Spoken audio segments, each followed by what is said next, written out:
जय हिंद साथियों, मैं विकास एक बार फिर से आपके अपने यूट्यूब चैनल विकास यादव यूपी पुलिस पे हार्दिक स्वागत करता हूं। मैं उम्मीद करता हूं आप सब लोग ठीक होंगे, अच्छे होंगे और आपकी तैयारी भी बेहतर तरीके से चल रही होगी। जैसा कि अब यूपी में जो अपकमिंग वैकेंसी है उसकी तैयारी आप बेहतर तरीके से कर रहे होंगे। आपका जो भी आप जिस भी वैकेंसी की तैयारी कर रहे हैं, जैसे आपका एनटीपीसी CBT 2 के जो अभी CBT 2 का एग्ज़ाम 12 जून से स्टार्ट है, और यूपी की जो वैकेंसी हैं जैसे लेखपाल, उत्तर प्रदेश कांस्टेबल और भी जो यूपी ट्रिपल SC के थ्रू ऐसी वैकेंसियाँ आएंगी जो, और उसके बाद सितंबर में पेट होना है दोबारा से। तो ये जो वैकेंसी है उसकी आप तैयारी बेहतर तरीके से कर रहे होंगे। और जो अब समस्या ये आ रही है सभी विद्यार्थियों के साथ, UPSI 9534 को लेकर के काफ़ी मैसेजेज आ रहे हैं, काफ़ी क्वेश्चन हैं कि क्या सर जो ये एग्ज़ाम हुआ है UPSI 9534 का 54 शिफ्टों में पेपर हुआ था, तो क्या जो first phase, second phase, third phase 3 phase में एग्ज़ाम हुआ था, तो क्या इसमें फर्स्ट फेज़ और सेकेंड फेज़ वालों को ज़्यादा फ़ायदा हुआ है, क्या थर्ड फेज़ वालों को नुकसान हुआ है? तो मैं सबसे पहली बात तो आपको ये बता देना चाहता हूँ कि मेरे अकॉर्डिंग, जहाँ तक मेरा अनुमान है, ये होता है कि जो फर्स्ट फेज़ के स्टूडेंट होते हैं उन्हें हर एक एग्ज़ाम में, वो किसी एग्ज़ाम में, ऐसा नहीं कि UPSI 9534 से और भी कोई एग्ज़ाम ले लीजिए, तो अगर इस तरीके से एग्ज़ाम होता है, दो फेज़ 3 फेज़ में होता है, तो वहाँ फर्स्ट फेज़ वालों को नॉर्मलाइजेशन में अधिक फ़ायदा होता है। ये वास्तविकता ये है, सत्यता ये है मेरे हिसाब से, जहाँ तक मुझे उम्मीद है, और मैं ये देखा भी हूँ कि ऐसा हो रहा है। ठीक है, क्योंकि फ़ायदा होने का ये रीज़न है कि जो फर्स्ट फेज़ में एग्ज़ाम होता है उन्हें जो एग्ज़ाम पैटर्न होता है उनकी जानकारियाँ नहीं होती हैं। पेपर पैटर्न क्या होता है उनको जानकारियाँ नहीं होती, कहाँ से क्वेश्चन आ रहे हैं, किस लेवल के क्वेश्चन आ रहे हैं, ये उनके पास जानकारियाँ नहीं होती हैं। ठीक है, तो ये हो रहा है और ये हर एग्ज़ाम में होता है, क्योंकि फर्स्ट फेज में जो मैं बताया रीज़न वो हो सकता है, मेरा जहाँ तक अनुमान है। और आप सभी साथी भी कमेंट में ज़रूर बताएं कि क्या फैक्ट होता है कि फर्स्ट फेज वालों को ज़्यादा फ़ायदा होता है हर एक एग्ज़ाम में। ऐसा मैं नहीं कि मैं पर्टिकुलर UPSI 9534 में ही कह रहा हूँ, हर एक एग्ज़ाम में ऐसा होता है। ठीक है, क्योंकि कुछ ऐसे स्टूडेंट हैं जो मेरे साथी हैं, वो बिल्कुल उनका मैं मिलाया हूँ कि आंसर की से कितने मार्क्स आ रहे थे, उनके आंसर की से और जो DBPST के लिए कट ऑफ आया था उससे 5 से 6 क्वेश्चन अधिक थे, लेकिन नॉर्मलाइजेशन में उन्हें नुकसान हुआ है, वो क्वालिफाई नहीं कर पाए हैं। और उनका पेपर था, एक विद्यार्थी का था सेकेंड फेज में और एक का था 30 नवंबर को पेपर था, क्योंकि 2 दिसंबर तक तो एग्ज़ाम ही चला था ना, तो 30 नवंबर को पेपर था उनका, और सेकेंड या थर्ड शिफ्ट में था 30 नवंबर को। उनका जनरल में था और एक लड़के का था OBC में था, लेकिन नॉर्मलाइजेशन में उनका नंबर क्या हुए हैं, कम हुए हैं, जबकि वो एक स्टूडेंट जो था वो सेकेंड फेज के थे और एक थर्ड फेज के थे। लेकिन मैं ये देखता हूँ, ऐसा नहीं कि ये किसी एक एग्ज़ाम में होता है। ऐसे जब यूपी पुलिस का हुआ था, जब 41,520 का हुआ था या 49,568 का हुआ था, उसमें भी जो फर्स्ट जैसे उसमें तो 2 ही पेपर हुआ था, 2 दिन पेपर हुआ था, 18 और 19 जून 41,520 में, और 49,568 में भी 27 या 28 जनवरी 2 दिन में पेपर हुआ था। ठीक है, तो 41,520 वाले में भी जो फर्स्ट फेज के फर्स्ट दिन के पेपर थे, वो भी उसमें भी फर्स्ट शिफ्ट के जो पेपर थे उसमें विद्यार्थियों को सबसे ज़्यादा फ़ायदा हुआ था नॉर्मलाइजेशन का।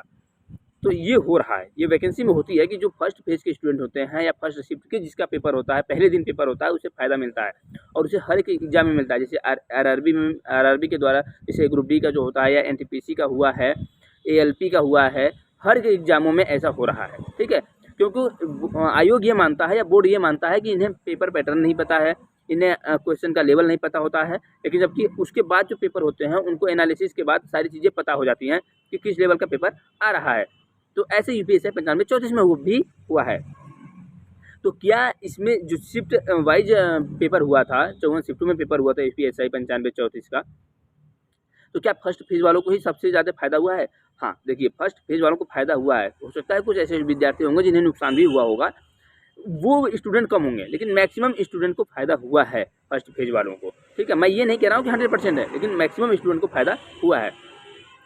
तो ये जो वैकेंसी थी UPSI 9534 की, तो इसमें अब आप ये नहीं क्लियरफाई कर पाएंगे कि नुकसान या फ़ायदा क्या किसको किस तरीके से हुआ है। ठीक है, किसी को नुकसान हुआ है, किसी को फ़ायदा हुआ है, और सारे विद्यार्थी परेशान इतना ज़्यादा हो रहे हैं कि सर मेरे कट ऑफ में ज़्यादा थे लेकिन मेरा सिलेक्शन नहीं हो पाया। तो फैक्ट यही है, रीज़न यही है मेरे साथी, कि जो नॉर्मलाइजेशन में आपके मार्क्स कम हुए हैं तभी आपका सिलेक्शन नहीं हो पाया है।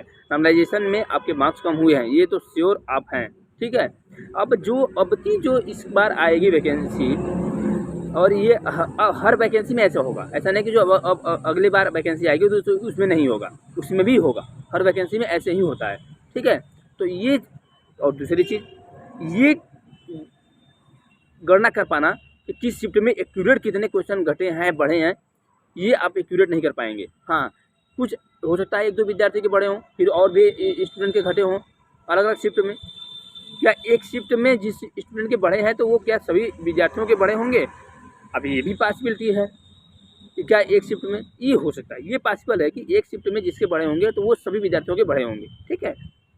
दूसरी चीज़, फाइनल रिजल्ट को लेकर के आपको परेशान होने की आवश्यकता नहीं है। आपका फाइनल रिजल्ट जून के लास्ट तक आपका फाइनल रिजल्ट आ जाएगा। संभवतः पूरी संभावना है कि फाइनल रिजल्ट जो है यूपीएससी का वो जून के लास्ट तक आ जाएगा, ठीक है। और मेडिकल आपका जुलाई में संभवतः कंप्लीट कर ली जाएगी। आपकी जुलाई में आपकी इस मेडिकल जो है, मेडिकल प्रक्रिया संभवतः पूरी कर ली जाएगी, ठीक है। तो आप मेंटली रूप से प्रिपेयर रहें मेडिकल के लिए अपने, और जिनके अच्छे मार्क्स हैं वो तो बिल्कुल कन्फर्म रहें जुलाई में कि आपका मेडिकल लगभग हो ही जाएगा, ठीक है। और जल्द ही आपकी ट्रेनिंग भी स्टार्ट हो जाएगी, जल्द ही आपको ज्वाइनिंग भी हो जाएगी, क्योंकि अभी अपकमिंग वैकेंसी भी है यूपीएससी की 829 प्लस वैकेंसी जो है वो भी वैकेंसी करानी है बोर्ड को, तो वो भी एक भर्ती रुकी हुई है, वो भी कभी भी उसका नोटिफिकेशन आउट हो सकता है, ठीक है। तो आप अपनी तैयारी को बेहतर करते रहें। जो यूपीएससी 829 में वैकेंसी में अपना एक सीट कंफर्म करना चाहते हैं, आप उसके सिलेबस के अकॉर्डिंग आप सिलेबस अभी से ले लें। आप इंतज़ार आपको करने की आवश्यकता नहीं है, आप अभी से अपनी तैयारी को शुरू कर दें, ठीक है। क्या मेडिकल, अब एक और क्वेश्चन सबसे ज़्यादा आते हैं कि क्या सर मेडिकल में हम अनफिट हो सकते हैं? देखिए, मेडिकल में अनफिट होने के चांसेस हैं। कब हैं?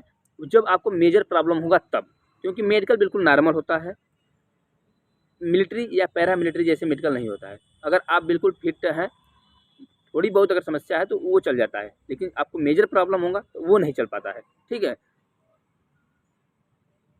एक गर्ल्स कमेंट कर रही हैं कि क्या सर हम लोगों की हाइट दोबारा होगी? हाँ, बिल्कुल होगी। मेडिकल के दौरान भी आपकी हाइट मेजरमेंट की जाती है, ठीक है। हाँ, बिल्कुल, आपको इस चीज़ से परेशान होने की आवश्यकता नहीं है। तो ये है जो शिफ्ट वाइज किस शिफ्ट के क्वेश्चन घटे हैं, बढ़े हैं, ठीक है। धन्यवाद।